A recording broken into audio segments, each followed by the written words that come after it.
queremos hablarles esta semana del sistema educativo mejor valorado del mundo.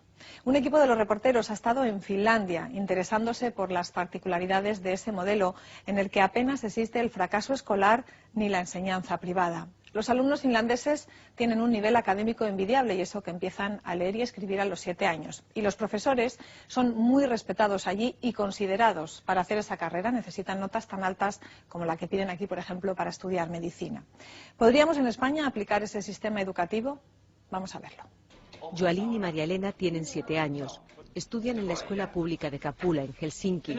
Ellas y sus 4 compañeros son los primeros alumnos de un programa bilingüe que ha comenzado este curso. Pues cogemos nuestros lápices y empezamos a dibujar. Un profesor nativo les imparte la mitad de las asignaturas en español. Después se unirán al resto de su clase para seguir aprendiendo en finlandés. Se creó para las familias internacionales que viven en otros países, para que los inmigrantes tienen posibilidad de estudiar en su lengua materna una parte y aprender al mismo tiempo finlandés, y también para el futuro, porque dentro de algunos años Finlandia va a necesitar inmigrantes para trabajar aquí. El número de inmigrantes es aún pequeño en las aulas finlandesas si lo comparamos con nuestro país. Los idiomas, sin embargo, son muy importantes en el programa de estudios. Estos niños, a lo largo de su etapa escolar, aprenderán también sueco, la segunda lengua oficial del país, e inglés.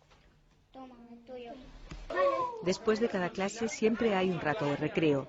Cuando suena el timbre, los niños salen al patio, no importan las condiciones climáticas. El sistema de los patios, que hacen 45 minutos de clase y 15 minutos al patio, y así los niños están mucho más relajados y atentos, porque tienen que estar 45 minutos concentrados y luego tienen 15 minutos de libertad. En España, cuando los tienes 2 o 3 horas sentados escuchándote, al final no te escuchan, no te prestan atención porque no pueden estar tanto rato concentrados.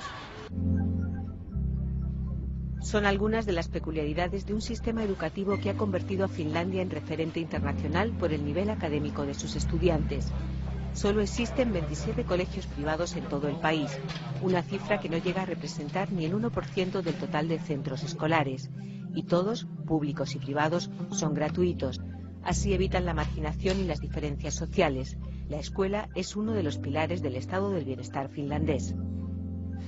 Pues yo creo que las claves del éxito, de ese éxito relativo, tenemos que decirlo, es que es una enseñanza mucho más democrática en muchos otros países. Y eso también se debe a la evolución de toda la sociedad finlandesa.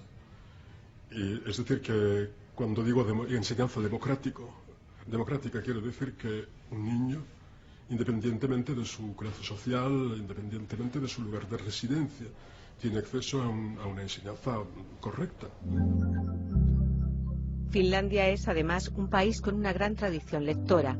El número de libros por habitante es el mayor del mundo. Hace casi un siglo que consiguieron erradicar el analfabetismo y, al margen de los cambios de gobierno, mantienen el mismo sistema educativo desde los años 70.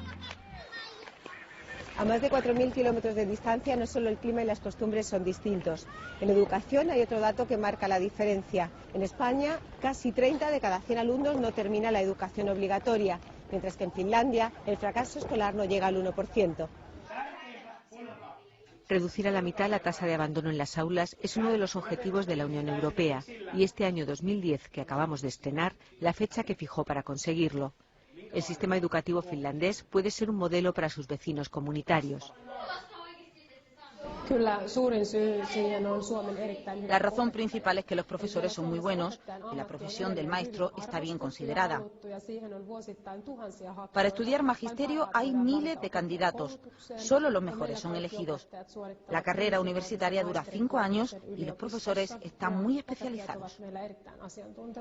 Cuando yo estudiaba magisterio, el que te encontraba al lado era el que no había sacado el 7 o el 8 para entrar en ATS, el que no podía llegar a medicina porque tenía que esperar un año a que o bajaran nota o él pudiera. Entonces en magisterio estaban todos los que no podían haber llegado a otras facultades y los que verdaderamente queríamos. Entonces ahí se notaba un poquito que la falta de vocación existe. Y es lo malo. En los finlandeses, como pasan tantísimos filtros, al final el que llega es el que verdaderamente quiere y está preparado. Una parte fundamental en la formación es la práctica. En todo el país existen centros dependientes de la universidad como la Escuela Viking. A pesar de sus modernas instalaciones, tiene 140 años de historia. Aquí los futuros docentes, durante un periodo de 6 meses, tienen su primer contacto con las aulas, siempre bajo la tutela de un profesor con experiencia. Los finlandeses, que suelen comer en 15 minutos o menos, no pueden comprender que en España una comida dure 1 hora o 1 hora y media. En Finlandia no existe ese sistema de oposiciones como en España. Entonces, bueno, con que tengas la carrera y el CAP cursados, pues ya está. Y te pueden contratar en un colegio, un instituto público y puedes empezar a dar clase.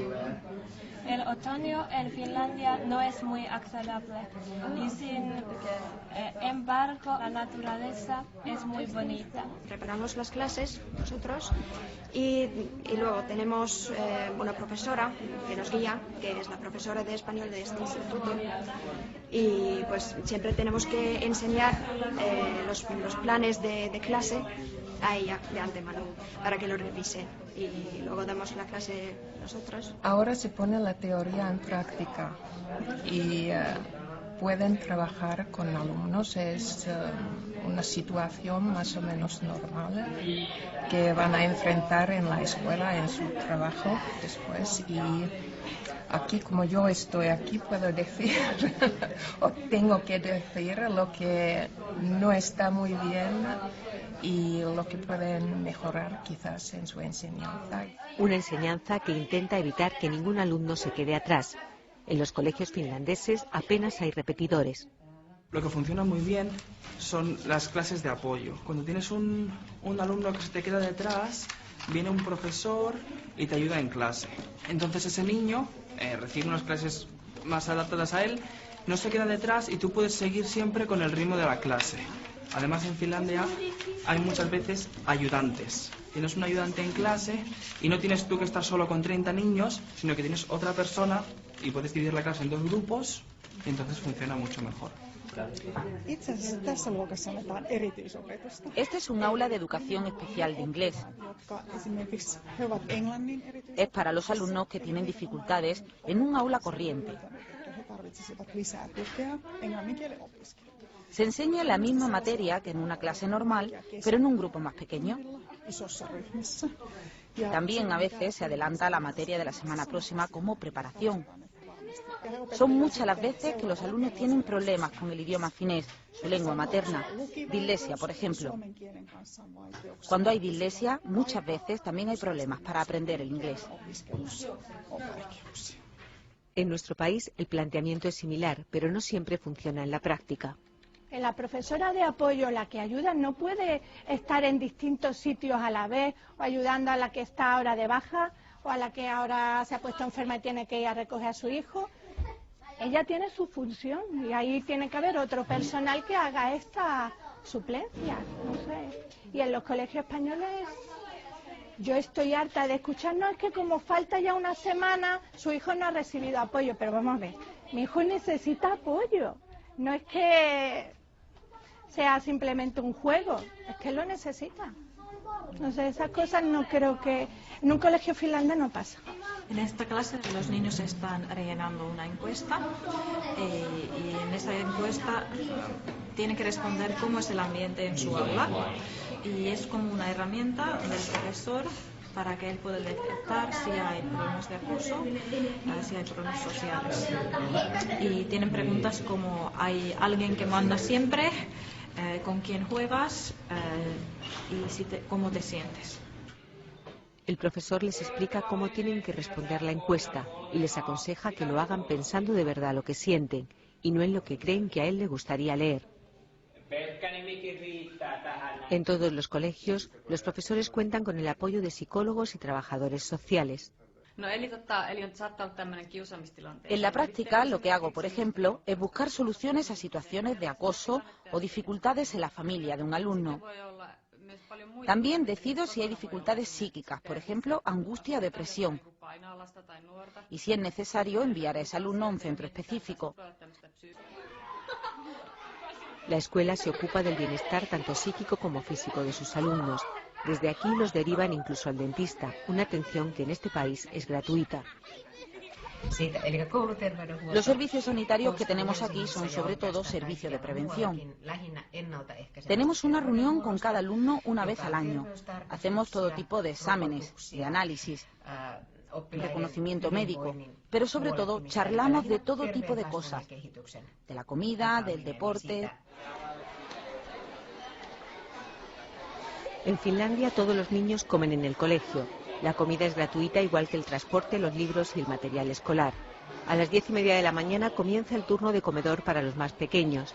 Después la cocina se convierte en un aula más, porque es una asignatura obligatoria para algunos cursos. Estamos haciendo un dulce finlandés que está bastante bueno. El sistema educativo finés combina las asignaturas tradicionales, matemáticas, lengua o historia, más teóricas, con materias donde hay que usar otro tipo de habilidades.